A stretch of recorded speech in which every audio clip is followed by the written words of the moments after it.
So more questions. Like, how many of you guys have done any international work or have had international experiences? Yeah, a lot of you for people your age. And then how many of you want to have that be a part of your kind of career path and life path? So most of you. And you know, the work you guys are all doing is focused on international health and partners in health and making a real difference. And so I had two friends who were working in Uganda who were doing amazing jobs. One had started a hospice program at a small Catholic church that eventually turned into the first PEPFAR site of antiretroviral dissemination. She wrote the first grant for that.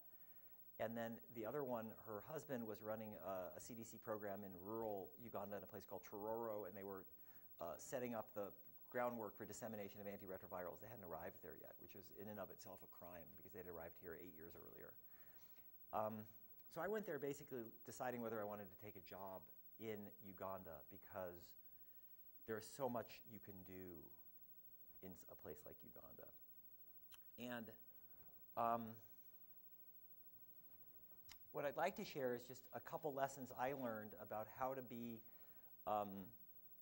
effective and make it actually a meaningful difference in a very unfamiliar environment.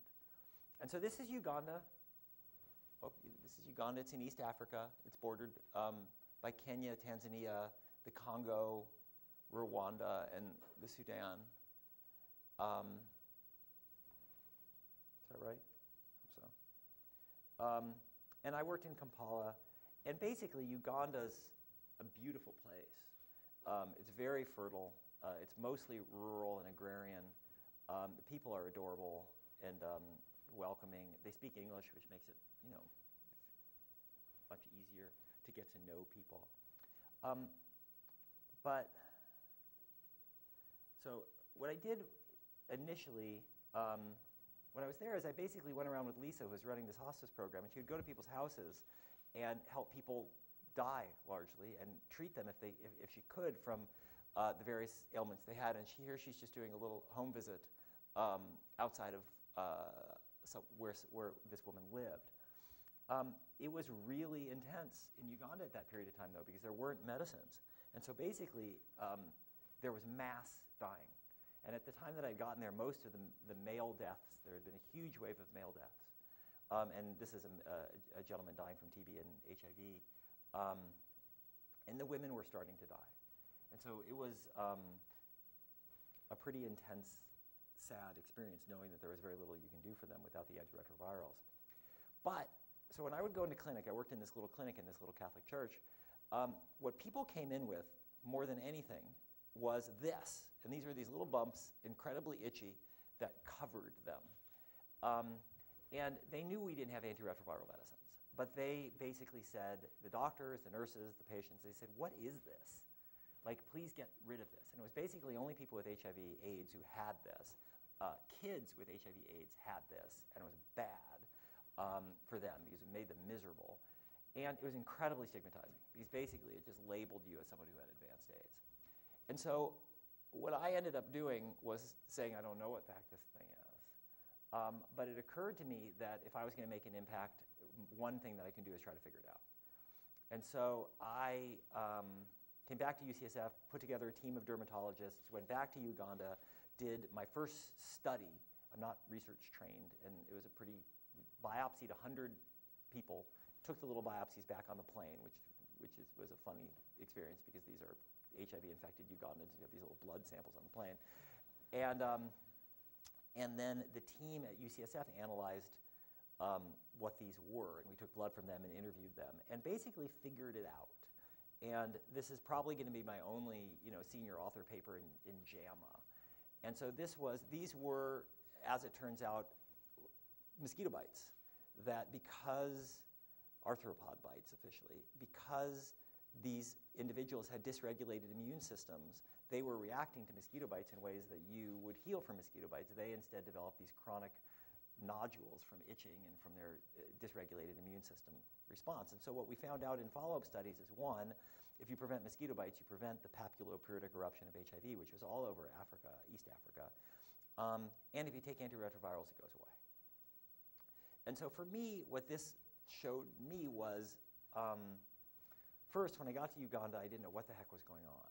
Like, it took me 6 weeks, the entire time I was there, to just basically figure out how the system worked in Uganda. Like, what in the world is happening here? Why don't people have medicines? Where are people getting care? But that if you organically listen to people's stories, listen to what they need, and think creatively, you can actually do something, that will make a meaningful difference in their lives. There's a lot of criticism that gets, focused on people thinking they can actually do well internationally, and you can. You just have to be very humble and listen. That was the lesson I took away. So the job I ended up taking, so I didn't take the job in Uganda, and I can talk to you about why I didn't take the jobs in Uganda if we have time during the break. The job I ended up taking was a faculty job at UCSF in the women's HIV program. And I became director of that program 9 years ago in 2004. And what I came to realize was that the women's HIV epidemic in the United States was largely under-recognized, I would say even unrecognized, neglected, and that in some ways because of that, there was an opportunity for me to be creative and make a meaningful impact on the health of my patients and on the course of the epidemic. So let me tell you about my program. So the Women's HIV program is the first program in the country designed specifically for HIV-positive women. It was really obvious that at the beginning of the epidemic, women would come into these programs designed for gay men, and it would just totally stigmatize them even further because these were largely African-American women and other minority women. They were largely undereducated, poor, from very kind of tricky backgrounds.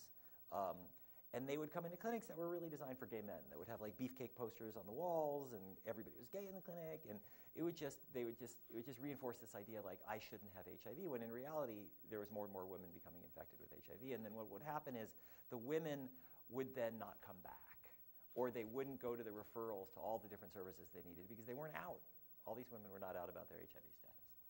And so we created this clinic, and basically it's a one-stop shop where we have everything a woman could possibly need, from our perspective, medically, under one roof. So we have primary care HIV specialists, we have the best social worker in the world, we have case managers, we have a pharmacist and a pharmacy adherence program where people can get their medicines delivered to clinic.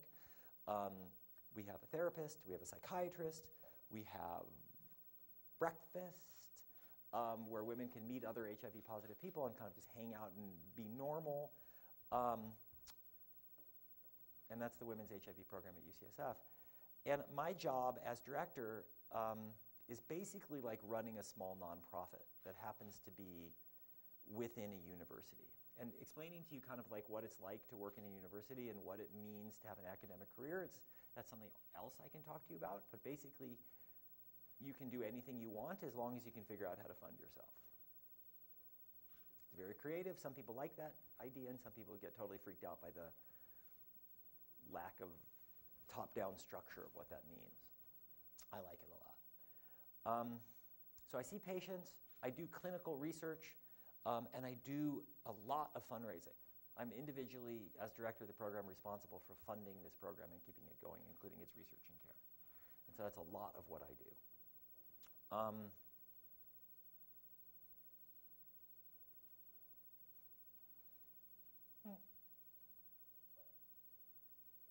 right.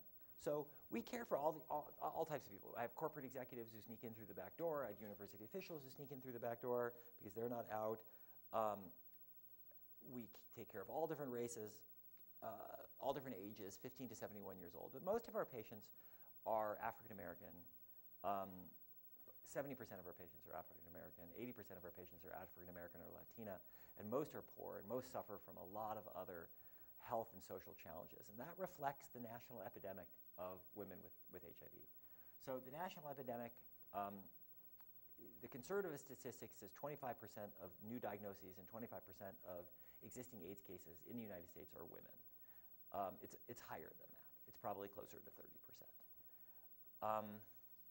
Most of the people being diagnosed, 80%, are Black or Latina.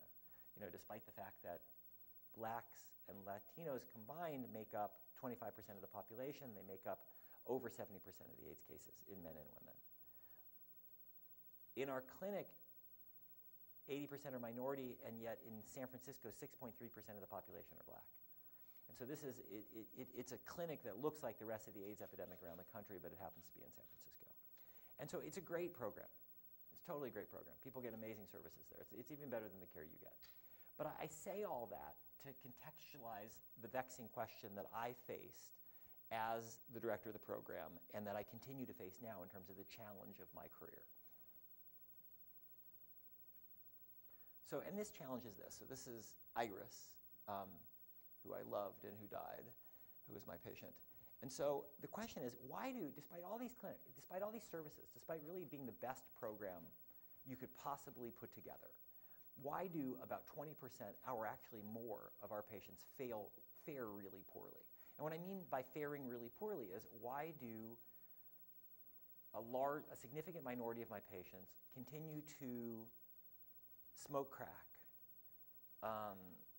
not come to clinic, not take medications, fail their antiretrovirals, stay in abusive relationships, and die?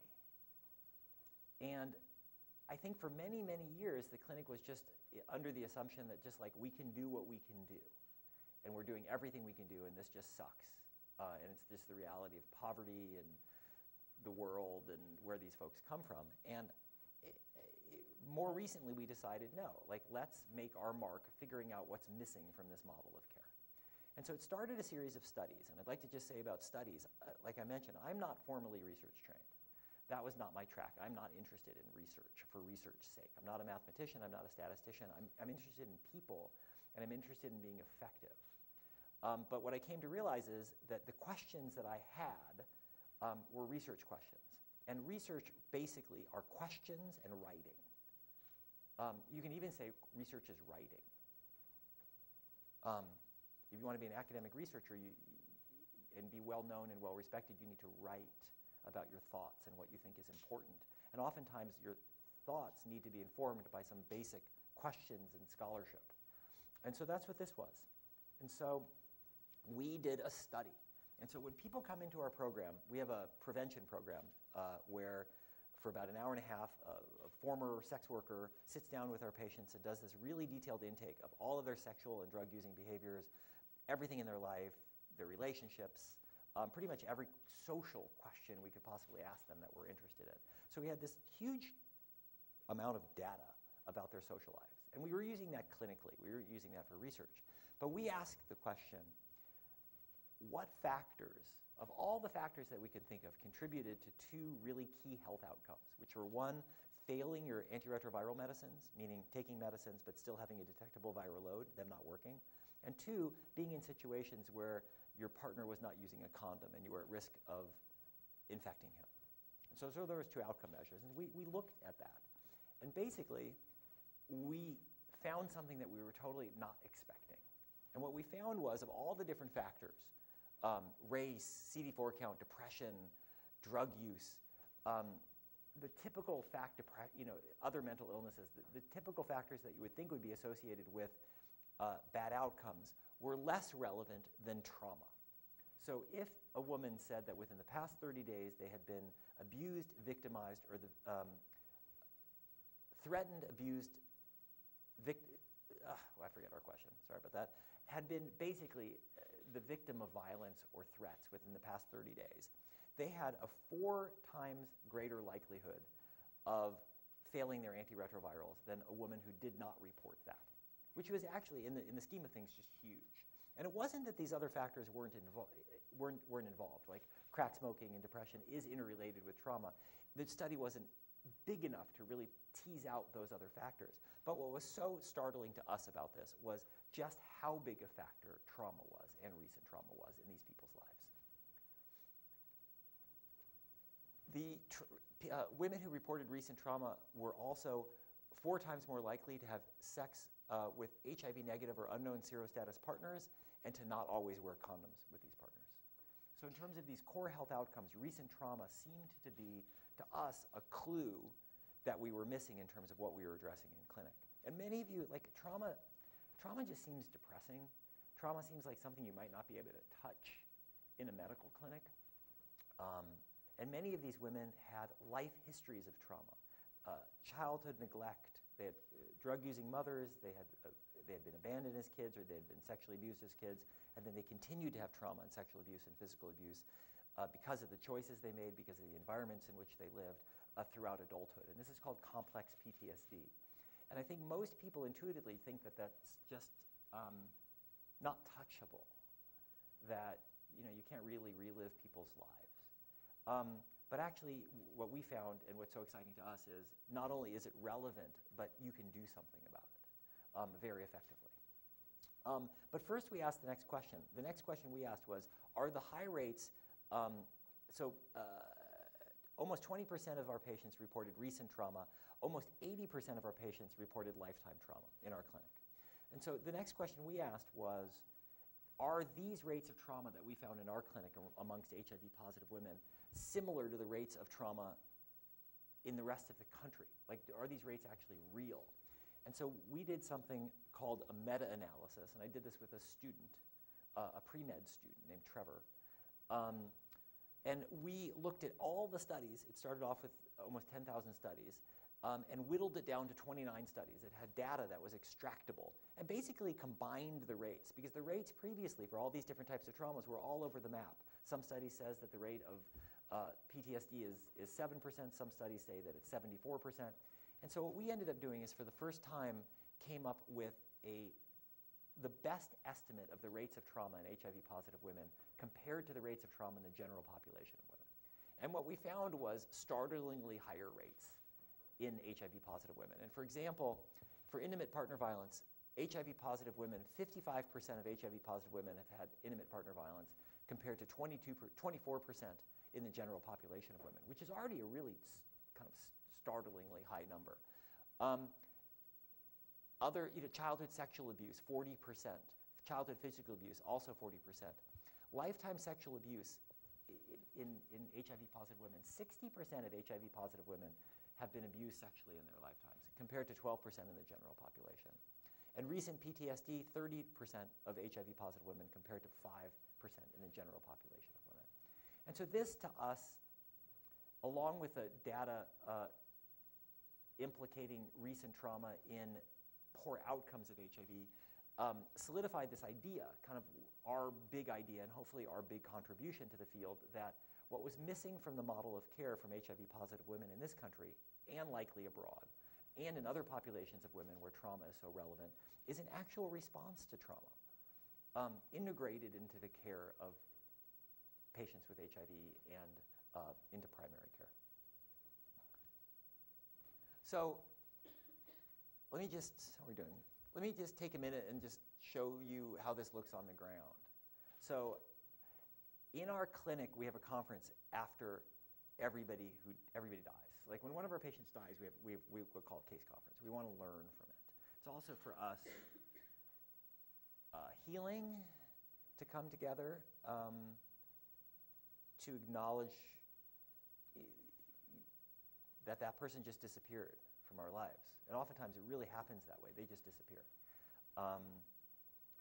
And so these are the 8 recent deaths in the past 2 years. And so this is what my patients die from.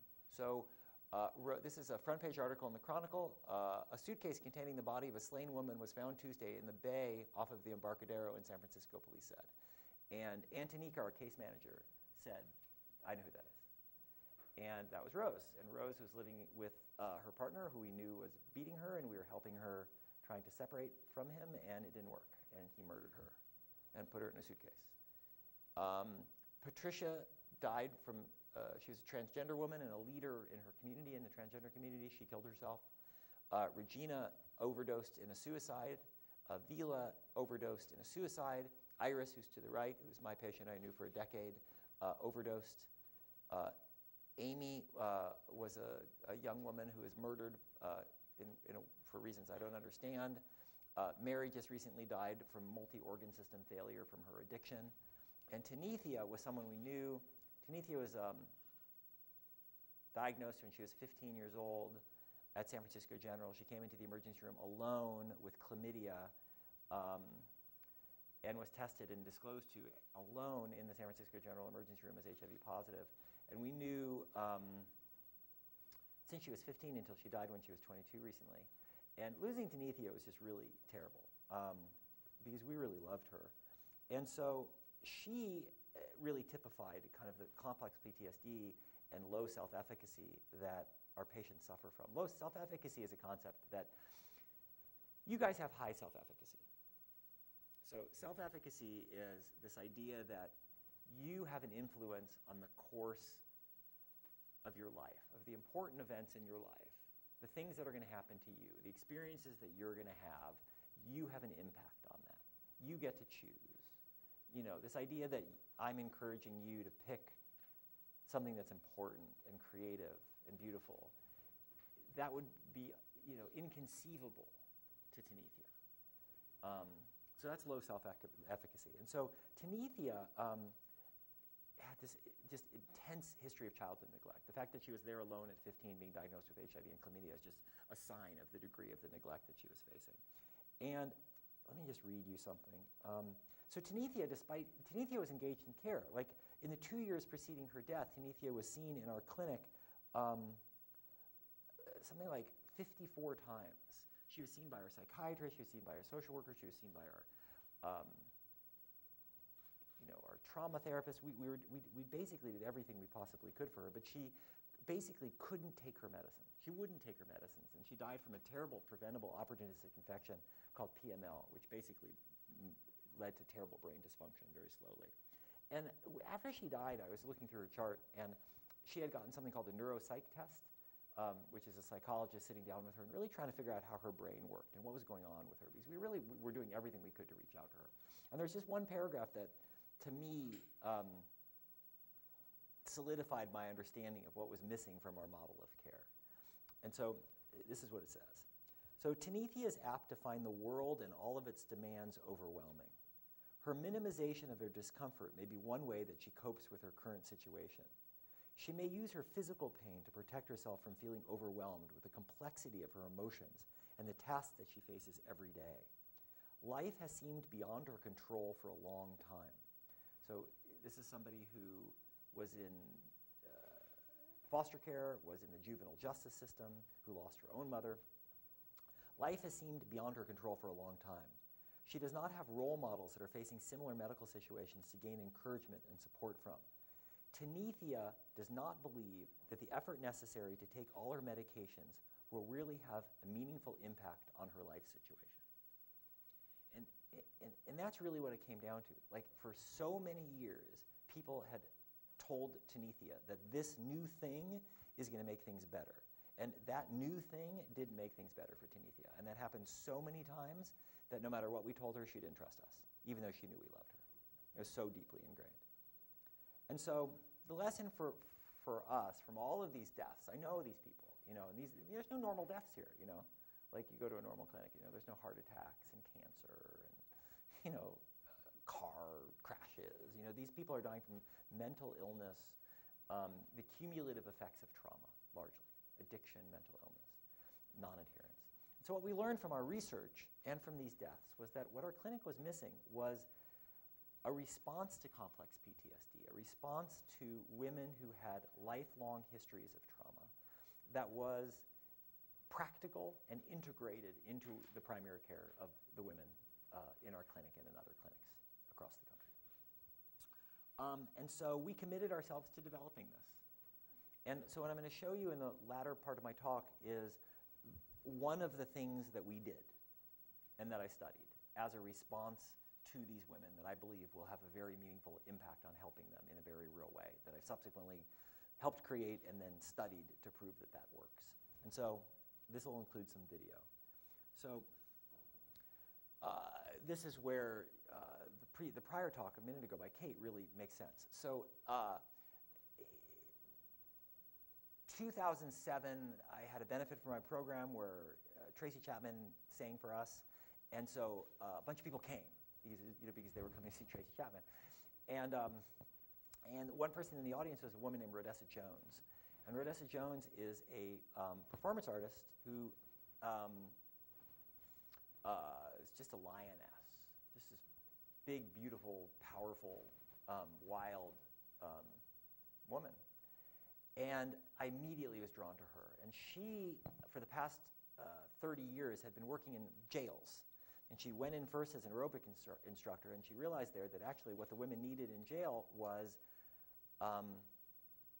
more than aerobics. And so she developed this process in jails where she would help women at the San Francisco City Jail value their story and develop the confidence and skills to tell their story through performance.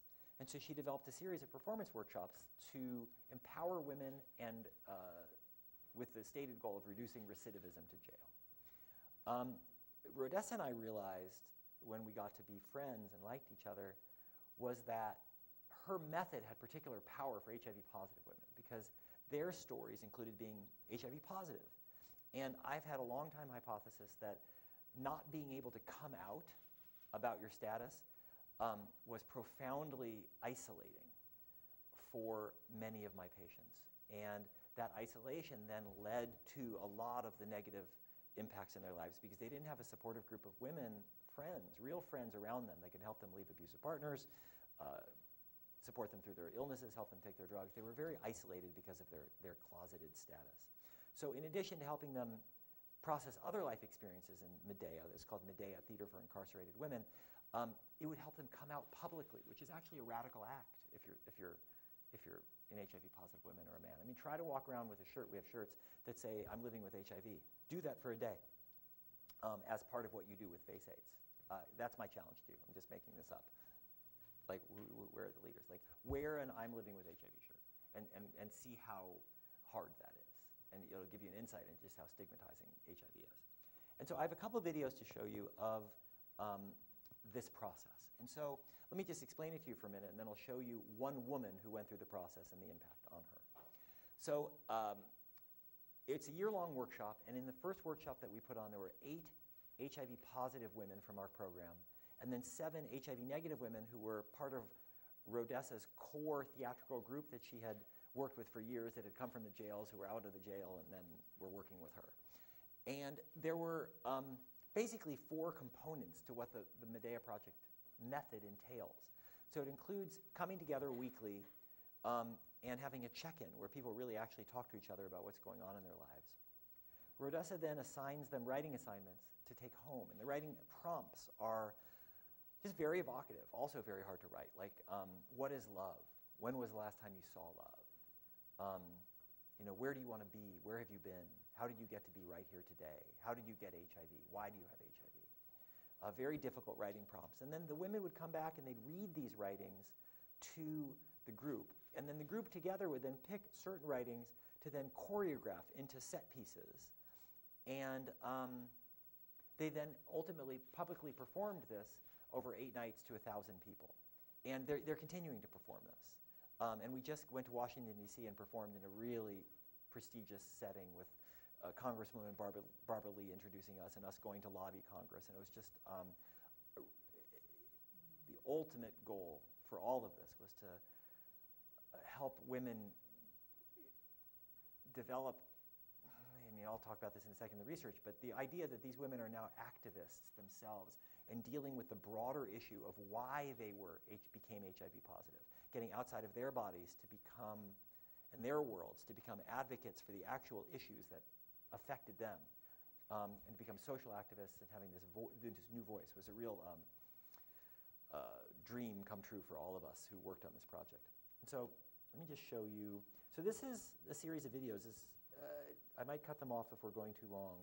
This is a video of Medea's history. This is so.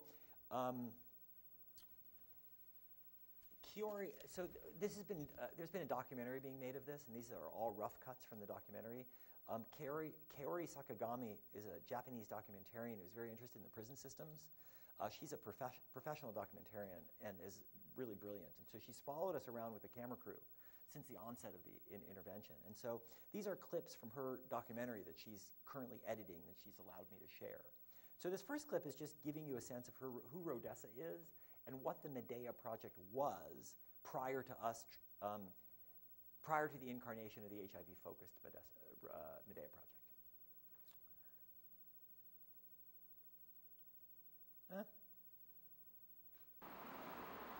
How's the volume? I got a call A little from louder? California Arts Council, and louder? they invited me to go into the jails and teach a road